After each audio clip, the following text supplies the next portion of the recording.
Hey ladies, c'est Lady Sarah Domingos, j'espère que vous allez bien. Bienvenue sur ma chaîne YouTube. Bonjour à toutes mes abonnés. Le thème de la vidéo, comme vous l'avez vu en fait en dessous, c'est arrête de flirter avec le mal. Beaucoup de chrétiens, beaucoup de chrétiennes ont tendance à penser, ont tendance à croire que quand elles deviennent enfants de Dieu, quand elles acceptent Jésus comme Seigneur et Sauveur, rien ne peut leur arriver. Rien ne peut leur arriver quoi. Les gens ont tendance à penser que ils sont immunisés. Voilà, ils ont tendance à penser qu'ils sont immunisés contre le mal. Ils se sentent invincibles en fait. C'est une bonne chose d'avoir confiance en soi et confiance en Dieu. C'en est une autre d'être irresponsable et de présumer de ses forces. Ne joue pas ce jeu-là d'être un pied dedans, un pied dehors. Ne sois pas indécise. Ne badine pas avec le péché, ne badine pas avec le mal. On dit que l'ennemi rôde autour de nous cherchant une porte. Il cherche une porte, il cherche vraiment cette porte-là, cette opportunité-là que toi tu vas lui donner. Faites attention. Faites très attention à qui vous fréquentez. Faites attention à ce que vous regardez. Il y a de ces personnes qui ne consomment pas de drogue mais qui traînent avec des personnes qui en consomment. La Bible dit que les mauvaises compagnies corrompent les bonnes mœurs. En résumé, ne t'étonne pas un jour de vouloir en consommer, d'être tenté de consommer de la drogue. Ne t'étonne pas un jour d'être emmené à en goûter. Ne t'étonne pas. Parce que c'est un environnement dans lequel tu vis. C'est un environnement auquel tu es habitué. Fuyons le mal. Arrêtons de flirter avec.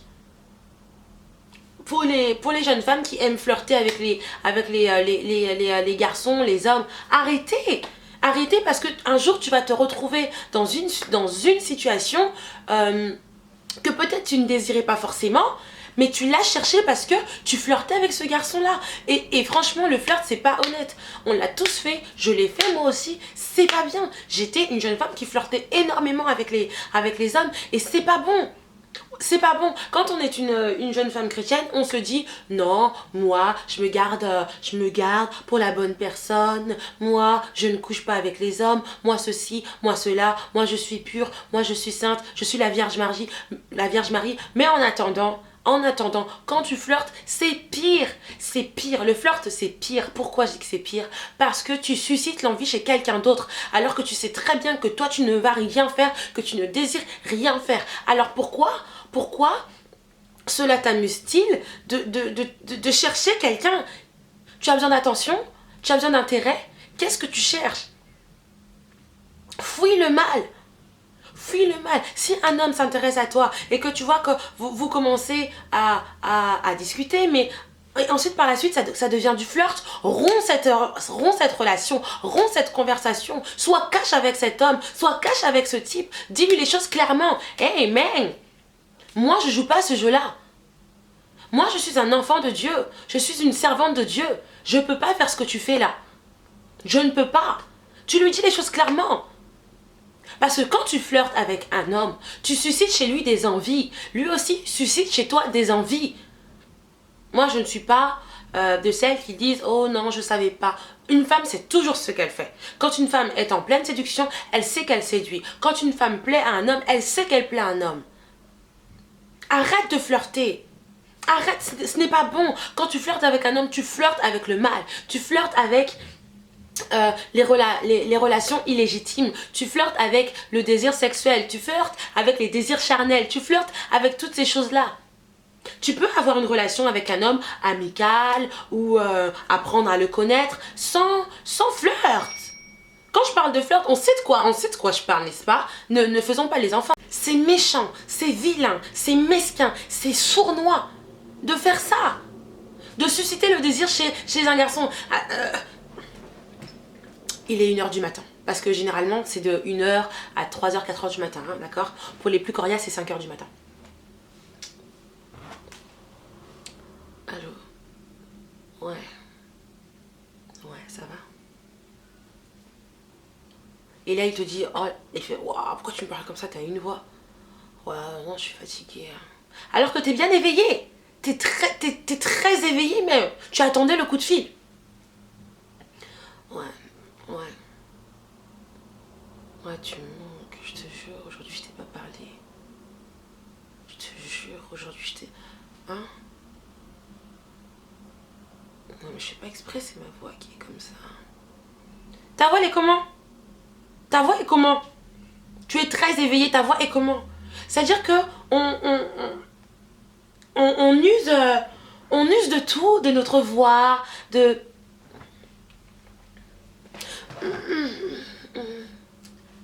Eh, t'es sérieuse là? Tu fais des sons comme ça?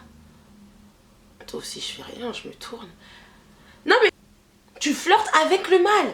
Et quand le garçon en question va commencer à te manquer de respect, ou un jour il va te violenter parce que tu as longtemps suscité ces envies-là en lui, ces désirs en lui, le jour où il voudra maintenant concrétiser la chose, tu vas dire quoi?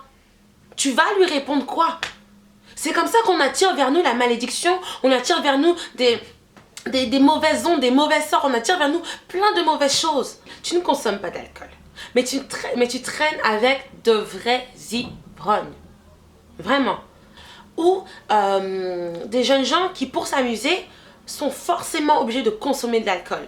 Mais attends, un jour, tu termineras par en consommer. Au début, tu vas essayer, tu vas en prendre une fois.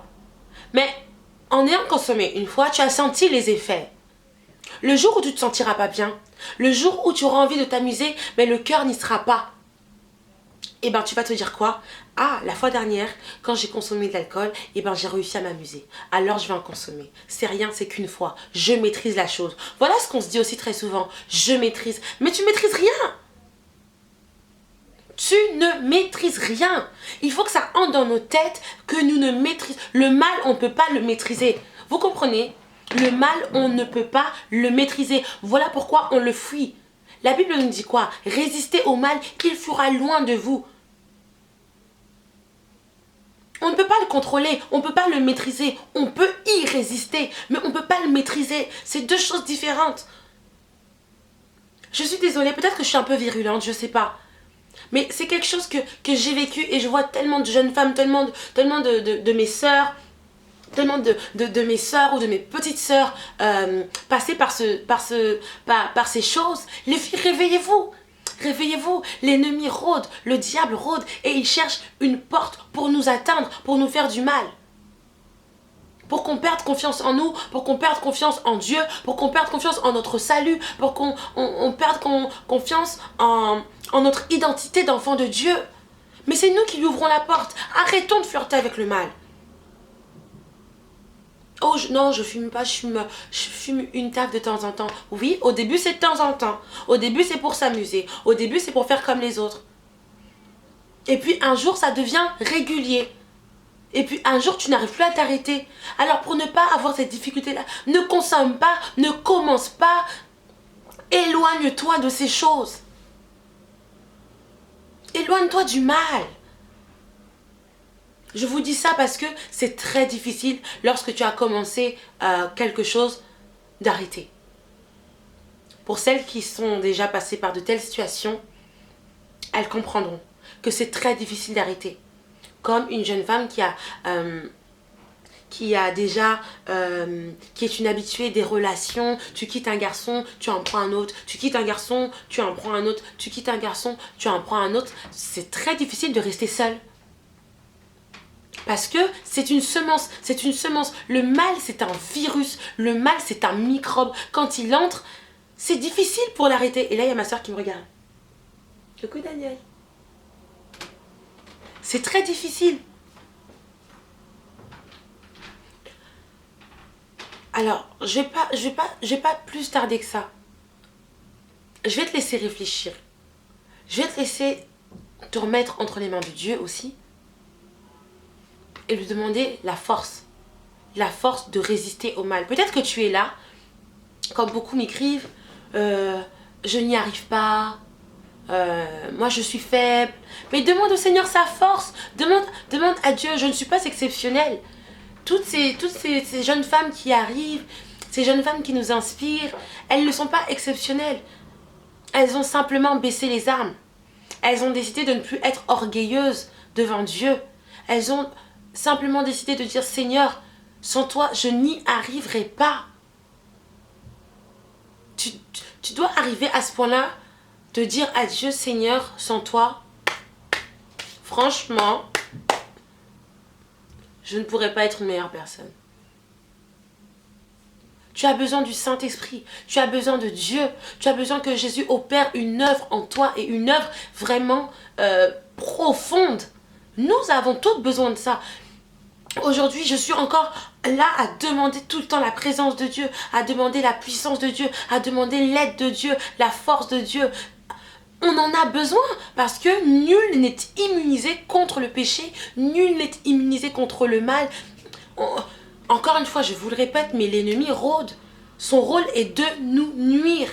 Et si nous lui ouvrons la porte par nos relations, par nos habitudes, par nos fréquentations, par nos loisirs, par nos comportements, mais il va s'en donner à cœur joie et sans remords. Alors demande l'aide de Dieu. Si tu sais que tu es dans cette situation, si vraiment ce que j'ai partagé aujourd'hui, tu te retrouves dedans, à cet instant, je prie vraiment avec toi. Je prie pour toi pour que le Saint-Esprit de Dieu puisse vraiment t'aider, pour que la puissance de Dieu, là où tu es, puisse te toucher. T'aider déjà à reconnaître tes erreurs, à reconnaître ta faiblesse. Parce que tu dois d'abord reconnaître ta faiblesse. Tu dois dire au Seigneur, Seigneur, dans ce domaine-là, vraiment, j'ai besoin de toi. Et une fois que tu as reconnu, tu dois demander l'aide du Seigneur. Et quand tu auras demandé l'aide du Seigneur, et fois que Dieu va t'aider, mais toi aussi tu as un travail à faire de t'éloigner de ces choses-là. Tu as un travail personnel, tu as des efforts à faire.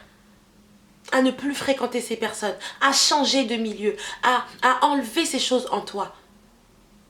Ça fait mal, c'est difficile parce que c'est des habitudes qu'on a prises parfois depuis notre enfance. C'est des choses que l'on fait régulièrement, c'est des habitudes pour nous. Peut-être parfois c'est la coutume de faire ces choses-là. Mais quand tu deviens enfant de Dieu, tu dois savoir que ce n'est plus bon.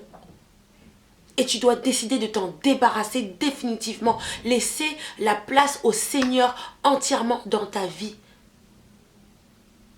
Tu ne peux pas être un pied dedans, un pied dehors. Parce que tu risques de te faire mal. Tu risques de ne pas t'en sortir. Que Dieu vous bénisse. Je prie vraiment pour vous, toutes mes ladies, toutes les femmes de promesse qui me suivent, qui verront cette vidéo. Sachez que je prie vraiment pour vous, pour que vous puissiez résister au mal. Nous sommes des femmes de promesse et le diable sait, l'ennemi sait, notre ennemi sait ce que Dieu a mis en nous. Et il est jaloux, il n'est pas content. C'est la raison pour laquelle il trouve des stratégies, il connaît nos faiblesses, il sait ce que nous aimons, il connaît nos péchés mignons. Et c'est par cela qu'il essaie de nous faire tomber. Et le mal nous éloigne de Dieu. C'est pour ça que l'ennemi utilise le mal pour nous atteindre. Les filles, arrêtons de flirter avec le mal. Que Dieu vous bénisse. Vous pouvez me suivre sur tous mes réseaux. LadySarahDomingos.com, mon blog. LadySarahDomingos sur mon Instagram. Femme de promesse sur Facebook. Et sur Instagram. Voilà. Que Dieu vous bénisse. Je vous aime très fort. De gros bisous. Ciao.